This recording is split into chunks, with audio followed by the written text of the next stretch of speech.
Hello बच्चों, let's read the following question. The question says, stomata generally opens during the day because the guard cells have, is it A, outer thin walls, is it B, chlorophyll, option C is kidney shaped, option D is large nuclei.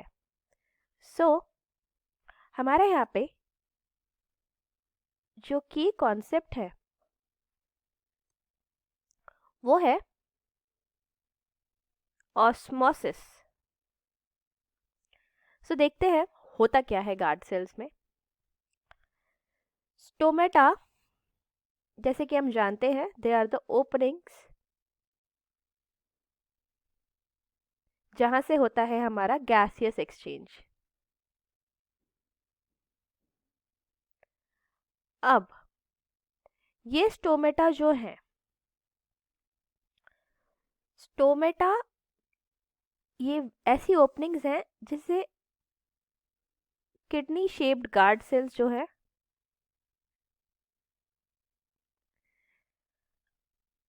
Surround करते हैं. So this is stomatal opening. और ये जो दो kidney shaped cells हैं these are the guard cells. So अब यहाँ होता क्या है, ये जो हम कंडीशन देख रहे हैं यहाँ पे क्या है, ओपन स्टोमेटा है.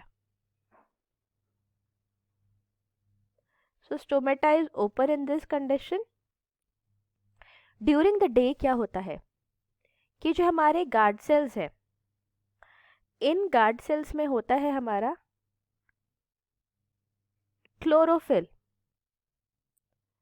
क्लोरोफिल प्रेजेंट होता है इन गार्ड सेल्स पे, और क्लोरोफिल की वजह से क्या होता है, इन गार्ड सेल्स में होता है फोटोसिंथेसिस.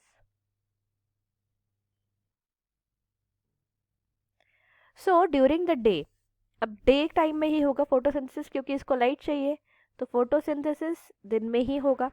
अब दिन में जब फोटोसिंथेसिस होगा तो फोटोसिंथेसिस की वजह से क्या सिंथेसाइज होगा, ग्लूकोज. अब ग्लूकोज जब गार्ड सेल्स में सिंथेसाइज होगा, मतलब कि ग्लूकोज की जो कॉन्सेंट्रेशन है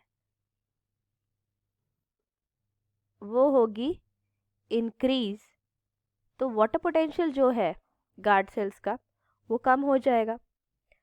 सो क्या होगा कि वाटर पोटेंशियल जब डिक्रीज होगा तो वाटर पोटेंशियल जब डिक्रीज हो जाएगा क्योंकि ग्लूकोज की कॉन्सेंट्रेशन बढ़ रही है, तो वाटर जो है वो एब्जॉर्ब किया जाएगा.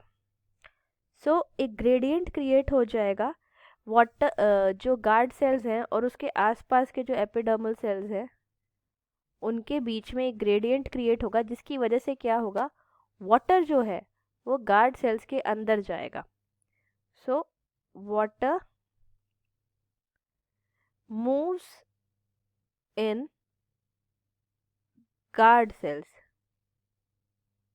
अब जब वाटर गार्ड सेल्स के अंदर जाएगा तो गार्ड सेल्स क्या हो जाएंगे, गार्ड सेल्स टर्जिड हो जाएंगे, और जैसे ही ये टर्जिड हो जाएंगे तो हमारा स्टोमेटा ओपन हो जाएगा.